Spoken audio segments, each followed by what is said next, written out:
Hello, today is August 5th, 2016. My name is William Winkle. This interview is for the Detroit Historical Society's Detroit 67 Oral History Project, and I'm in Detroit, Michigan. I'm sitting down with Mr. LeeRoy Johnson. Thank you for sitting down with me today, sir. Thank you. Can you please tell me where and when were you born? Born Detroit, Michigan, September 1948, September 4th of 1948, Labor Day, And you were born in Detroit? in Detroit. Did you grow up in the city? Yes, I did. What neighborhood did you grow up in? The Near East Side, which consists of streets on Theodore Street, which is near Warren and Shane. Was the neighborhood integrated or mostly black? Mostly black. What was the composition of the neighborhood? Were there older Detroit families, or were there recent immigrants to the city?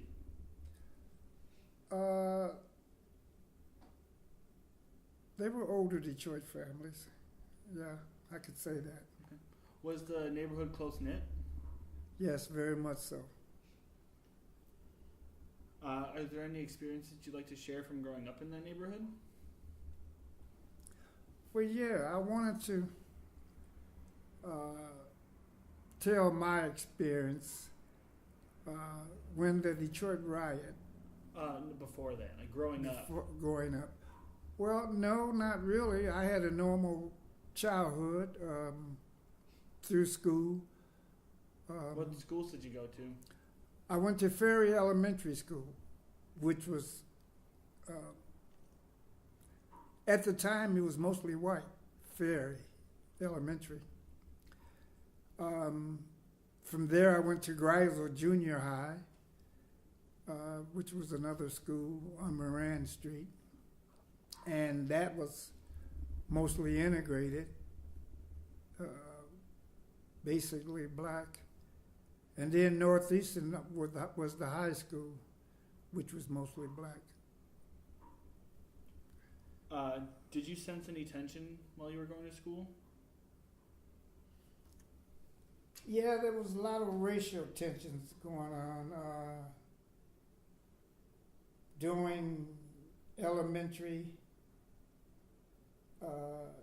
and junior high.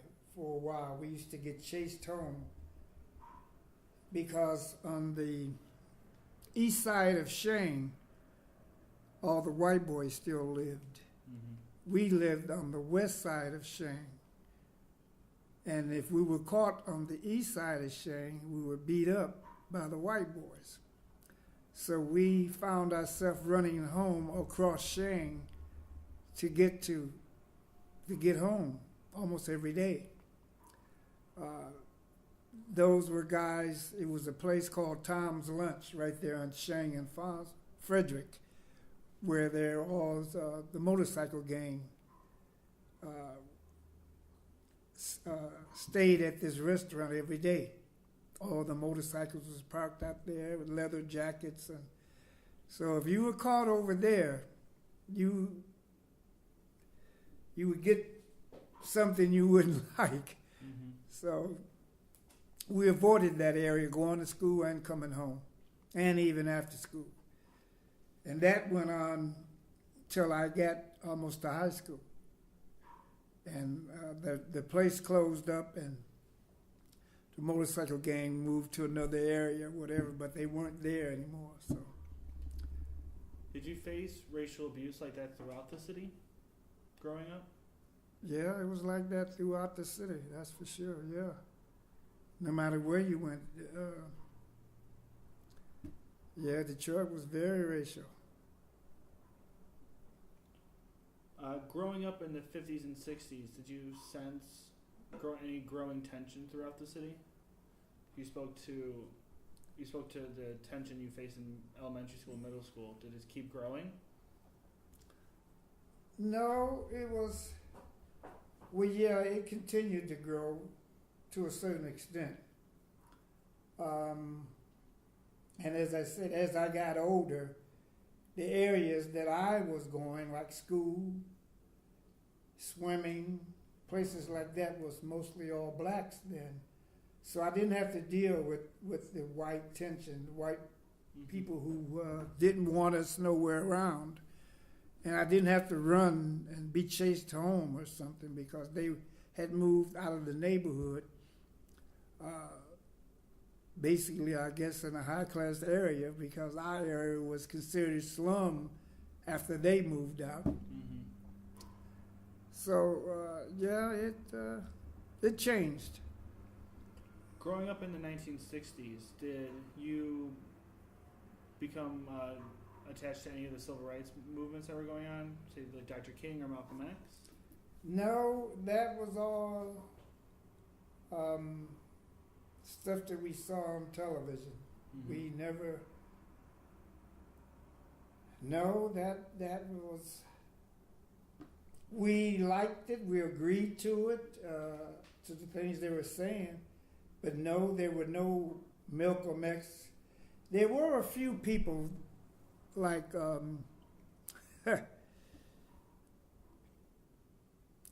2 blocks away on Frederick and St. Albans from where I lived is where Malcolm X's wife lived.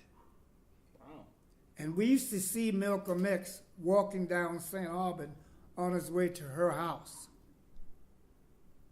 2 or 3 times a week, he'd be walking down the street on his way to her house. So we knew him, Red, as we called him. And her brother was in my grade. She was a real dark complexioned girl, and her brother was to the whole family. The Burks family, that was their name. Arthur Burks was my age. And Malcolm X's wife was like 3-4 years older than us. But her brother was my age. And we used to see Malcolm X walk down St. Albans to go see his future wife, which was, we used to see him 2-3 times a week, and we knew who he was. He was a Muslim in the black movement, at that time. But all we would do was say hi, and he'd speak to all us little boys and keep going. That's where we was to him, But that's as far as it went. We didn't join or ask to join or anything, We didn't follow him down the street. He was just another person that we knew. Wow. Had the freckles on his face, real high yellow, light-skinned guy, red hair. That was Malcolm X. I knew him. I'd never forget his face. I can picture his face now.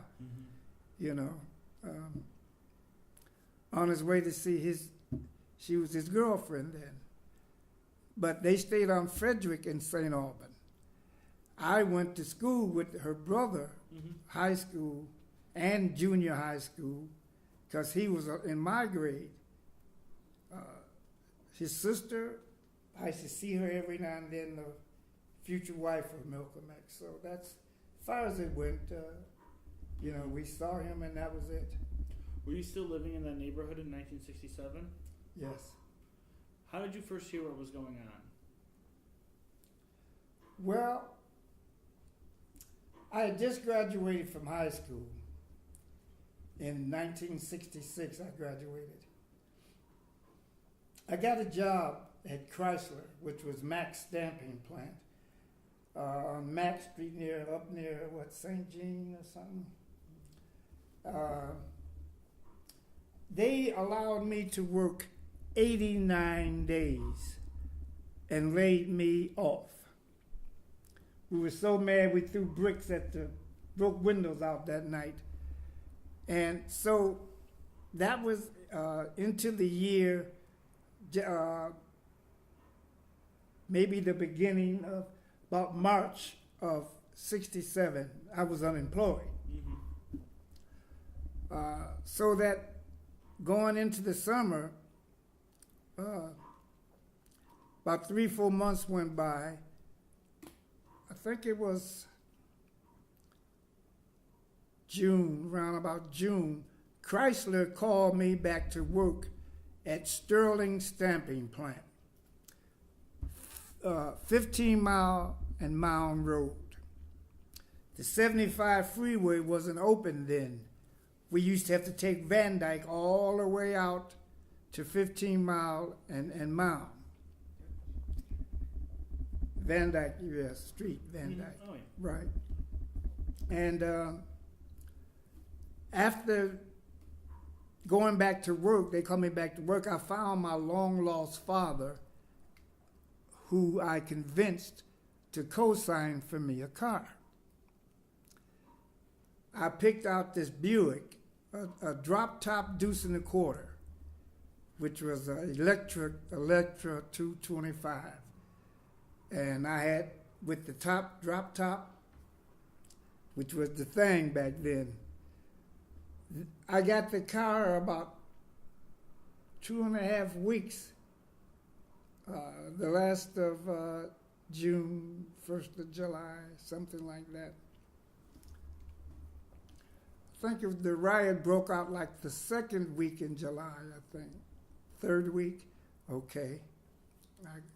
I'm just going by memory here. So I had been working 2 to 3 weeks driving to work for the first time because I had a car. And one Sunday afternoon, these girls we knew, we were all sitting at this white lady who lived in our neighborhood, who was a good friend of my mother's. We're sitting in her backyard on these big park benches, about 5, me and about 6 or 7 of the guys in the neighborhood, just sitting there. When these 3 girls who stayed on the west side, who we had met when we go dancing, they came over there and they say, they're rioting on the west side. We say, what? And she said, if you don't believe me, turn around and look. And we turned around and looked west, and all you could see was smoke. She said, come on, come on, come on.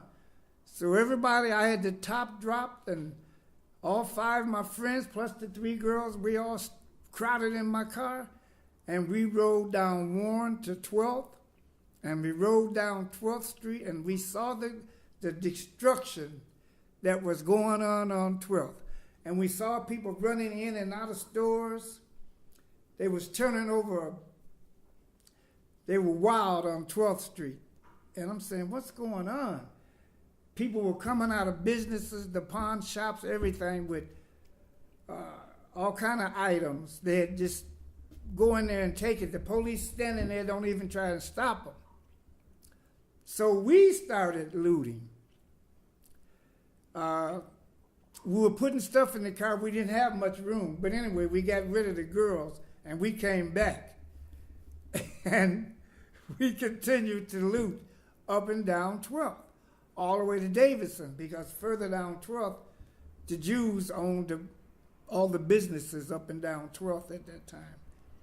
12th was had a lot of stores, and we were running in and out, stacking them in the merchandise in my car, in the trunk, inside, because at the top would let down. We ride back down, Forest was the one-way street then, back down Forest to the east side and dumped the stuff off. So that was that Sunday. The next day was Monday. We hit Woodward. And we went toward downtown on Woodward. The stores, Hughes and Hatcher, Myers Jewelry, all that, we hit those stores. I had a bag of jewelry, a little paper bag, brown paper bag, full with diamond rings. Maybe about 40 diamond rings was in this little bag I had, which I gave away. And everybody in my family and friends had a new diamond ring. But I had shoes. Some were mismatched. I had so many pairs of shoes. Suits, some was too big. I just grabbed suits off the rack. And a couple of times, as I was coming out of these stores, I met the police standing there. And honest to God, they did nothing. Because it was like 50 people running in and out. And we would have overwhelmed the police anyway. So the police didn't even say nothing to us. Just stood there at the entrance of the stores on Woodward and let us run in and out and loot. We were taking merchandise, underwear, socks. We come back. My car was filled up again. We hit Shang Street. Wash machines, automatic washers and dryers, couches and chairs. Hi-fis, the long hi-fis was the thing out then. I was putting them across. You got me? Mm-hmm. The long stereo back then was the musical component everybody was using. Mm-hmm. And they called hi-fis. They would call a hi-fi. Say, man, I got a hi-fi. Anyway, we were laying hi-fis, long hi-fis, across the hood. Across the, when I let the top down, across the top of my convertible. And we were riding them back.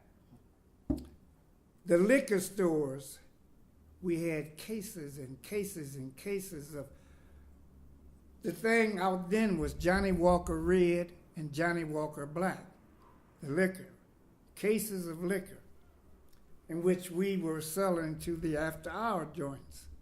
There were 6 or 7 after-hour joints in just about every neighborhood that sold liquor past 2 o'clock at night. Anyway, this went on every day. We went on Mack, and that scared me to death when I went on Mack Street. I never forget that. And I went there because I had ran out of gas. And I'd seen other guys just pull the pump up, knock the thing over with, and fill their car up with gas. Hang it back up and drive off. Nobody paid for gas. So I did it. I filled my car up. But on Mack, I hurried up and got off Mack because on Mack, they were burning Mack. As the firemen was going into these buildings, there were guys shooting at the firemen. I said, oh, I got to get away from here. All you could hear was gunshots and buildings burning. And the firemen were scared. They was hiding behind the fire trucks, afraid they'd get shot as they were trying to put the fire out. Well, we didn't go for that. Our thing was just looting. You know, we didn't burn anything. Mm-hmm. We did go on the bank on Grand River and Warren, and after we left out, the other people went in there and set the bank on fire, but it wasn't us. What made you and your friends loot? We were poor. Things were everything that you wanted. You can just walk in and get it. Mm-hmm. Wherever neighborhood you was in, you could just walk in and take it. Nobody to stop you. It was crazy. I never saw anything like this. You know, if you wanted a shirt or a suit or a pair of shoes, it was there for the grabbing. Just go in and grab your size and walk out. Except I was grabbing boxes of shoes and racks of suits. Mm-hmm. As you and your friends were going around the city looting, what was the atmosphere like? Oh, I seen stuff I could never, people, and this I can dispute. People called it a racial, it was nothing racial about the riot. Nothing. You hear me? I was running down alleys with men and white women and men who had wash machines on their back from the Good Housekeeping shops. They were stealing the miniature washers and dryers, and they were looting as well as we were. So it was nothing racial about this. Everybody, all creed and color, were looting. We weren't fighting the white man about this, not at all. Like I say, they lied when they say this was a race riot. No, it was not a race riot. I can contest to that because I looted, and right next to me would be a white man taking just as much as me. Were you surprised when the Detroit Police Department didn't stop the looters? Yes, very surprised. Did that encourage you to do more looting? Yes, it did, because I didn't feel like I'd get caught. It was like 6 of us. One got caught. About the 4th day of the riot, his name was LeeRoy, just like mine. Maybe I shouldn't use his name. I don't know. You didn't say his last He's name. the only one of us that's still living.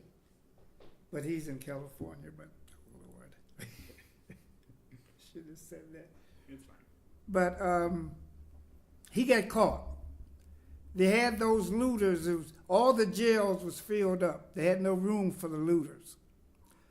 They had them on buses at Belle Isle. Had them chained feet and hand to each other. They were urinating and using the bathroom on the buses out at Belle Isle. They were out to Belle Isle until the courts had time to see them, which means they were maybe there 2 or 3 days before that bus was taken to the courts, in which they was given like 5 days, time served, because if they's on Belle Isle for a week, the judge would let them go. All this happened in the first week. Now, I got underwears, I got socks, I got shoes, I got everything down my grandmother's basement.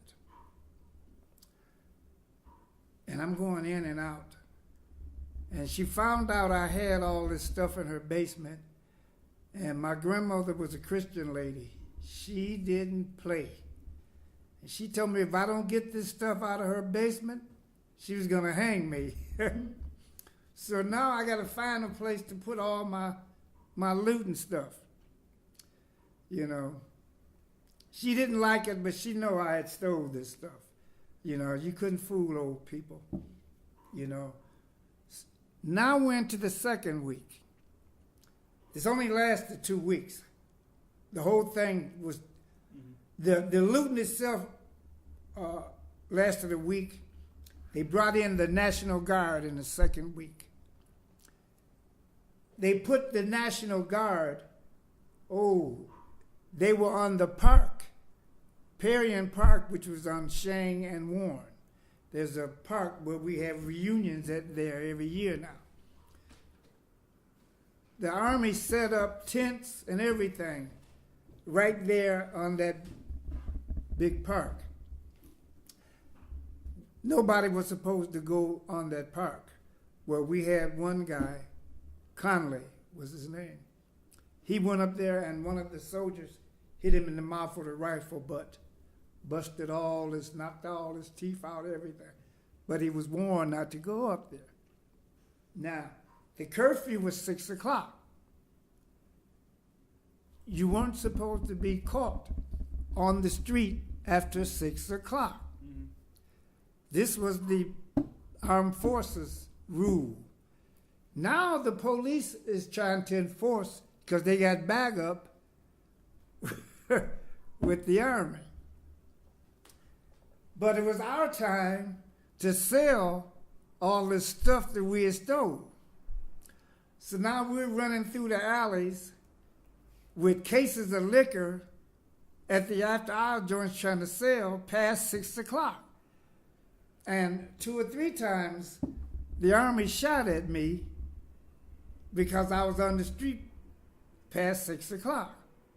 Running through the alley, me and another guy, he got one end of the case of liquor and I got the other end. And we're taking it to the after-hour joint, selling these liquor. And we sold a few high-fives and about 20 cases of liquor we sold. But that was when, like I say, we came in contact with the Army, and they were there to stop us from being on the street. And like I say, that was my time to sell all the stuff we had stole. So we made money, and that was our whole objective. Not to hurt anybody, not to set fires, because the city was burning already. Because we had people, blacks were shooting at police at that time, firemen at that time. And I'm watching all this, but it wasn't what we did. My group did. You know, we was there to make money only, get underwears, get things that we didn't have. I never forget, on the block of St. Albans, everybody on that block had brand new furniture. They went on Shane Street and hit the furniture store. They had couches and chairs. They made a mistake. They took all their furniture and threw it in the alley. All the old furniture they threw in the alley.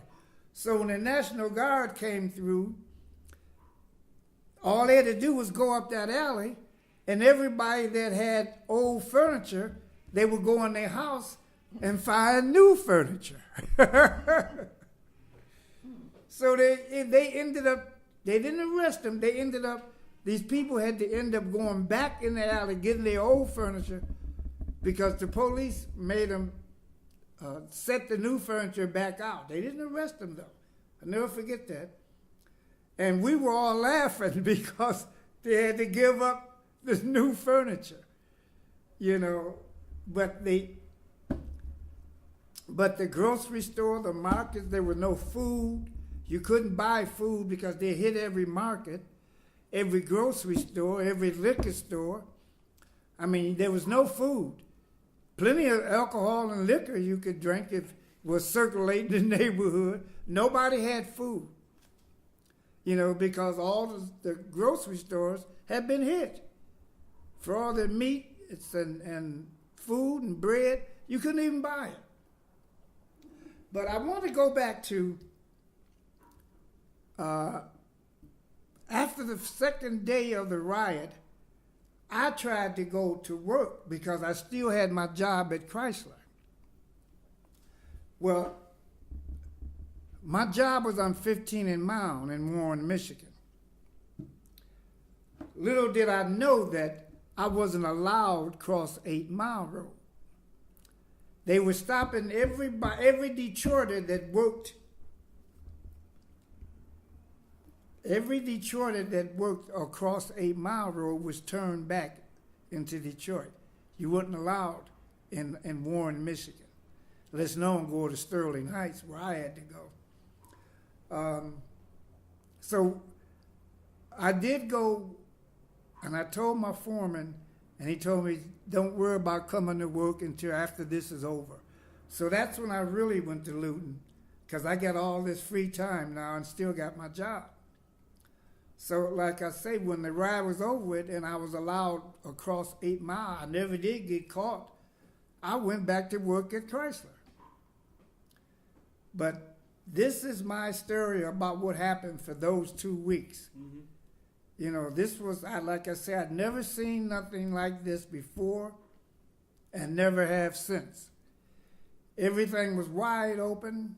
You just walk into a store or a supermarket or a clothing store or a jewelry shop and just take what you want and walk out. Nothing there to stop you. The police did not stop you. We heard about the killings at the Algiers Hotel on Woodward. We didn't go back up to Woodward no more, because now, but this was after the National Guard had came. The police got brave, and they shot those guys that was in the, well, actually, the thing was, they were pimping. They had white girls in those rooms. And when the police came and seen all these white girls, they shot the black guys. Honest to God truth. They shot them and killed them. But that hotel, the Algiers Hotel, which has been torn down now, was a place where the girls worked and went in and out, and the police could see this. But like I say, the police did nothing until after the National Guard came. So for a whole week, you had at will what you wanted to do. You know, and police didn't try to stop it. I would say they were scared. I don't know if they were scared or know they were outnumbered, because there was thousands of people in the street. Cars couldn't run. I mean, people were running down the middle of the street. They'll stop, go in this store, come out, run down the middle of the street, stop, go in this store. Woodward, you couldn't drive a car down Woodward. I'm talking about from here all the way back, you couldn't drive a car down Woodward. Were you surprised when it went from just looting to arson? Yeah, I was. That's the racial part. And that very first day that we were notified about the riot, we rode down Warren and over to the boulevard, and we went down Linwood Street. There was a show. On top of the show, what you call the thing where they... Marquee? The top of the marquee was a guy named H. Rap Brown. He was a radical. Mm-hmm. And he was on top of the marquee saying, "Take everything, burn everything." And he was urging blacks on like that. But that wasn't our thing. You know, we didn't want to hurt nobody. And I cared less, because I had some white friends that I went to school with. It didn't bother me. I'm looting with whites.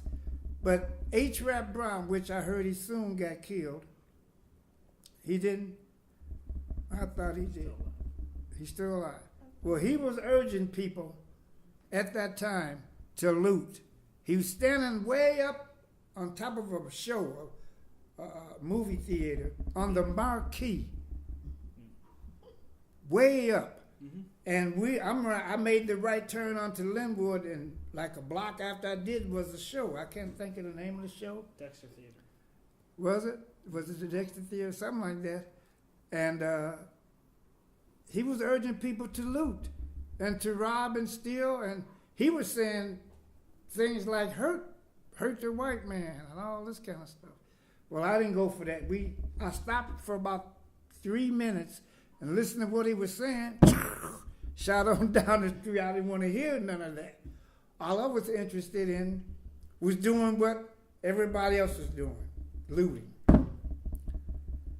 And like I say, I was looting alongside whites, so I knew nothing racial was about this. But certain areas, they made it a racial thing. Like I say, on Mac, they were crazy on Mac. I never go back on Mac during a riot. That one time I got gas, I never went back on Mac Street, because it was bullets flying. Police were scared to put the fires out. They was ducking. And as the fire guys would go up the ladder, they'd be like this, because it was people shooting at the firefighters. Stupid. But that's what they was doing. Mm-hmm. Did this change the way you looked at the city? Yeah, it took a while for the city to get back to normal. I mean, because things were tore up and burnt up, and I'm still riding my car, so I still got my transportation. And I was going in different parts of the 12th Street was just, it was burnt up. Everything was looted, it was tore up. They had a lot of rebuilding to do. Detroit was tore up. Mm-hmm. I mean, a lot of people lost businesses, and things were really bad. Like I say, I just went to work then and came back home. I left it alone. It was over and done with, you know. How did you feel about the National Guard and later the Army coming in? Because you mentioned that it emboldened the Detroit Police Department. So aside Right. from that, how did you feel about the use Well, of state I troops felt and federal like troops? I think it was needed because it was enough chaos as it was, and for a solid week there was nobody to stop what was going on. I mean, it was wide open. I had stole as much as I wanted to steal. Now I want to see this stop because it's going. Everybody's going crazy, and I'm hearing on the news about people getting shot and killed. Now I'm getting worried, and I'm saying this needs to stop. You know, so when the National Guard came in, I was actually happy, but well, happy in one hand and a little sad because I still had stuff to sell. And they were there to stop me being on the street. But I know this is what this city needed. They needed somebody to enforce the law because it was lawless at the time. How do you refer to the events of July 1967? Do you see them as a riot or do you see them as a rebellion?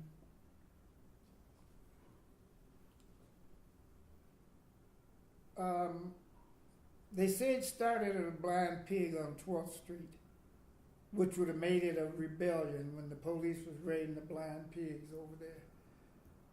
But I don't see it as a rebellion, just basically a riot. The people were fed up, especially the poor people, how they were being treated. And they went to taking everything they could. So I would say a riot. It was a chance for people to have things they didn't have. Not so much to hurt people as a rebellion, no. Mm-hmm. No. Or a racial thing, no.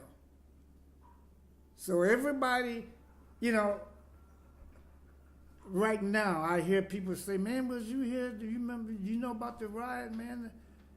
You know, and a lot of people that talk wasn't even here when that happened. I was here. I lived through it. And I knew it was not a racial thing at all. You know, it was just an opportunity for people to riot. You know, they opened the door for poor people to get things they didn't have. It wasn't trying to kill you because you was white. You was right alongside me, looting. Did you ever think about moving out of the city after that, or were you? Well, I live out of the city now. But Yeah. then, no. I stayed through here through all the rebuilding. Mm-hmm. And was your neighborhood ever threatened by fire? Yeah, we had some fires. Not much. No, not.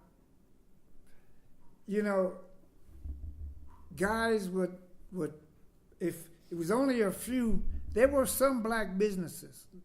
Matter of fact, there was a few black businesses, and they would paint black on their door, and the people wouldn't touch their business, like a small store, mm-hmm. Black owned. And he would put black on his door, and they'd run past his store. Some of them got hit too, for their little groceries and their little beer and wine they were selling, but a small store, neighborhood corner store or something. But basically, no. Do you think the city is still affected by the events of 1967? Do you think we moved past that?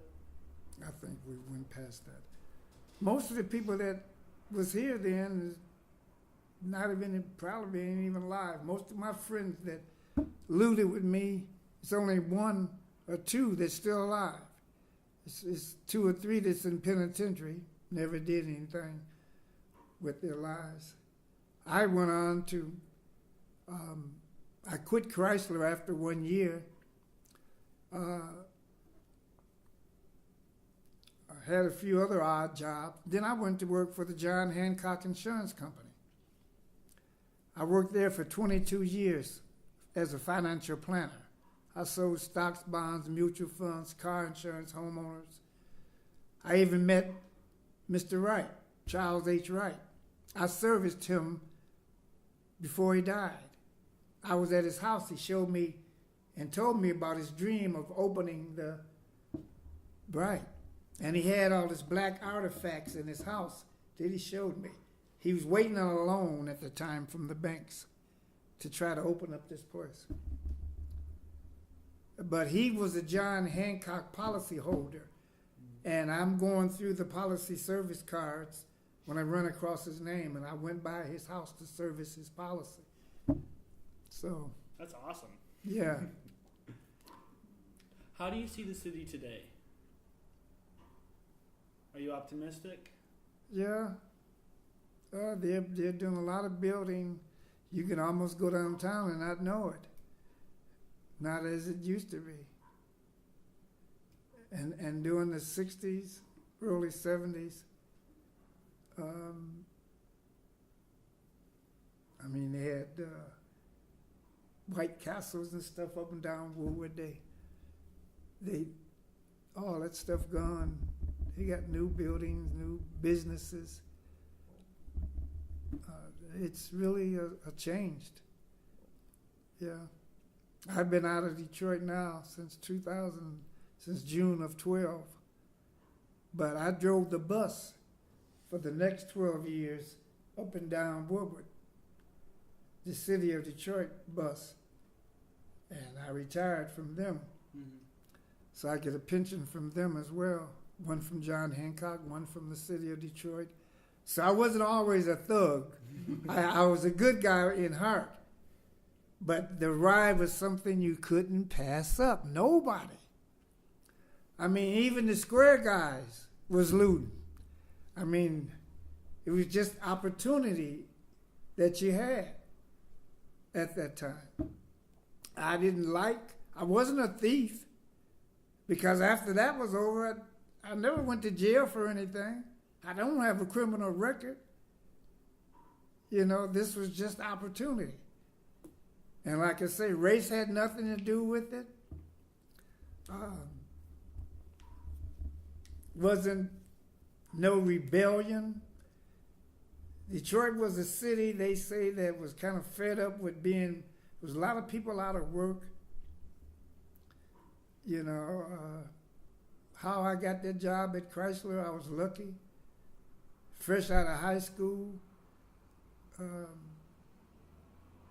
even though I didn't work long, but they were known then to work you 89 days and let you go, you know, so that you couldn't draw unemployment against them. You had to have 90 days. So they called me back, and that's when, second time, is when the riot broke out. Well, thank you so much for sitting down with me. I greatly appreciate it. No problem.